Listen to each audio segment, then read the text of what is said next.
আমার সবচেয়ে পছন্দের মানুষটা আমাকে আঘাত করলেও আমি তাকে বলতে পারি না কেন করলে এমনটা। আমার ভেতর পুড়ে যায়, আমি ক্ষত-বিক্ষত হই। তবুও ভাবি থাক, কিছু না বলি। যদি কষ্ট পায়, কষ্ট পাবে ভেবে আমি এমন মানুষকেও ক্ষমা করে দিয়েছি যারা হয়তো ক্ষমা পাওয়ার যোগ্যতাই রাখে না। আমি প্রতিশোধ নেই না, আমি ক্ষমা করে দেই। আমি অভিশাপ দেই না, আকাশের দিকে চেয়ে রই। আমি অভিযোগ করি না, আমি গুরুত্ব কমিয়ে দূরত্ব বাড়িয়ে দেই। আমার অভিমান আমার ভালোবাসার মতোই তীব্র। আমার সম্মান আমার ভালোবাসার চেয়েও বড়। ঘৃণা করা, তর্কে জেতা, প্রতিশোধ নেওয়া এগুলোর চেয়ে আমার কাছে নীরবতাটাই শ্রেয়। তবে এটা আমার দুর্বলতা নয়।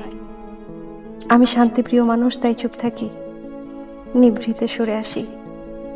তারা ভালো থাকুক, যাকে অধিকারে রাখি না, তাকে ভালোবাসাতেও রাখি না, ঘৃণাতেও না। তারা আমার কেউ না, কিচ্ছু না।